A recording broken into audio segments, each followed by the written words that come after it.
Hello বন্ধুরা, গীতাঞ্জলি কী যে করি চ্যানেলে আপনাদের সবাইকে স্বাগত জানাই। আজ আমি বানিয়েছি দই বড়া। দই বড়া বানানোর জন্য কি কি উপকরণ লাগবে চলুন দেখে নেওয়া যাক।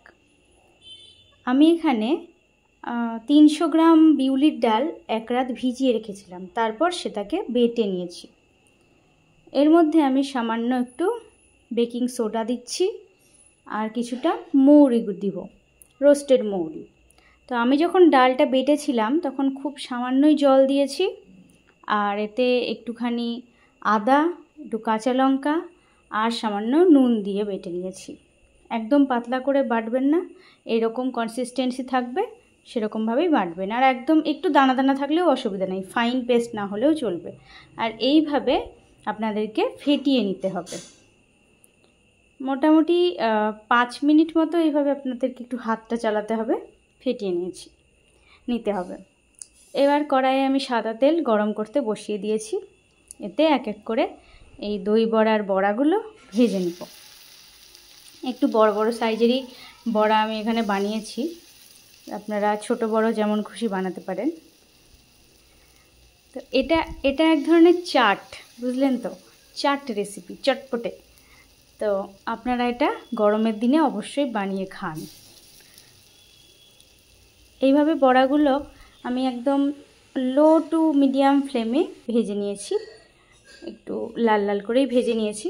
তারপর বড়াগুলোকে আমাকে কিছুটা জলে কিছুক্ষণ রাখতে হবে। সেই জন্য সেই যে জলের লিকুইডটা আমি বানাচ্ছি সেটা হচ্ছে জলের মধ্যে খানিকটা নুন দিলাম আর স্বাদ মতো চিনি দিচ্ছি। আর দেব আমি তেলের মধ্যে সামান্য কারি পাতা আর কাঁচা লঙ্কা, মৌরি, এগুলো ভেজে নিয়েছিলাম, সেটাও আমি এখানে জলের মধ্যে দিয়ে দিচ্ছি, এটা একটা ফ্লেভার আসবে বলে। দিয়ে এগুলো সব দিয়ে আমি জলটা গুলিয়ে রেখে দিচ্ছি, চিনিটা গলুক ততক্ষণ। আর আরেক দিকে আমি দই বড়ার দইটা বানিয়ে নিচ্ছি। এখানে আমি 700 গ্রাম মতো টক দই নিয়ে নিয়েছি। এর মধ্যে 5-6 টুকরো বরফের কটা টুকরো দিলাম, কারণ বরফের টুকরো দিয়ে দইটা ফেটালে দেখবেন দই থেকে জল কাটবে না, দইটা একদম ক্রিমের মতো টেক্সচার হবে।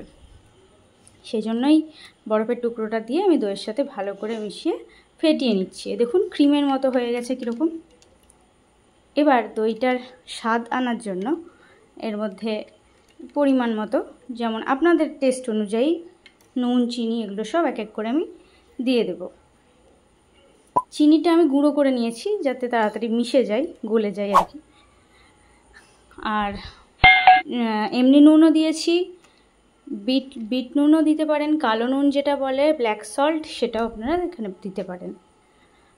তো এখানে স্বাদ মতো নুনটা দিয়ে দিচ্ছি আর বিট নুন খানিকটা আপনারা এখানে না দিয়ে শেষে ছিটিয়েও খেতে পারেন উপর থেকে। আমি একদম তৈরি করেই আর কি পরিবেশনটা করব সেই জন্য। আর এখানে একটু চাট মশলা, যেটা বাজারে অ্যাভেলেবেল পেয়ে যাবেন, সেটা আমি দিয়ে দিচ্ছি। দিয়ে সব কিছু ভালো করে আবারও আমি মিশিয়ে নিচ্ছি।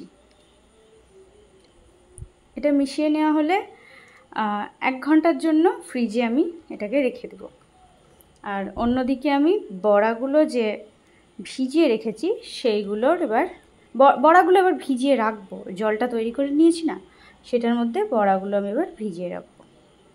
এক এক করে যতগুলো খুশি বড়া দিয়ে দিন। একটু জলটা শুষবে এরকম জায়গা রেখে। এখানে একসাথে আমি 5-7টা মতো বড়া দিয়ে দিচ্ছি, হয়ে যাবে আমার। এই দিয়ে দিলাম। এবার আমি চামচ দিয়ে একটু বড়াগুলোকে এপিট ওপিট ঘুরিয়ে ডুবিয়ে দেব এই মিশ্রণের মধ্যে। এই জলটার মধ্যে ডুবিয়ে রাখলে বড়াগুলোর মধ্যে স্বাদ, ফ্লেভার সবই ঢুকে যায়, সেই জন্যই আর কি। আর জুসি হয় ভীষণ। শুধু হলে তো শক্ত, ডালের বড়া না, সেই জন্য এটা আমি 10 মিনিট মতো ভিজিয়ে রেখেছি। 10 মিনিট পর ফিরে এলাম। দেখুন এমনি বড়াগুলো আমি বড়ই ভেজেছি, তারপরও আরও ফুলে উঠেছে কতটা। এবার এইভাবে বড়াগুলো এক একটা হাতে তুলুন, তালুতে নিয়ে প্রেস করুন হালকা, দিয়ে যতটুকু এক্সেস ওয়াটার সেটা বেরিয়ে যাবে। এইভাবে আমি সবগুলো করে নিচ্ছি, একটুখানি চিপে চিপে জল বের করে নিচ্ছি। এবার এটা দেখাতে আমি ভুলে গিয়েছি, স্কিপ হয়ে গেছে। তো দইটা আমি ফ্রিজ থেকে বের করে সব বড়াগুলো এর মধ্যে দিয়ে দিয়েছি। এক জায়গায় আঁটেনি, আমি 2-3টে জায়গায় করেছি। তো এর মধ্যে এবার শেষে চাট মশলা আর সামান্য একটু কাশ্মীরি লঙ্কার গুঁড়ো এটা ছিটিয়ে দিয়েছি। এবার এটা আবার ফ্রিজে আমি 2-3 ঘন্টার মতো রেখে দিচ্ছি। 2-3 ঘন্টার পর পরিবেশন করছি।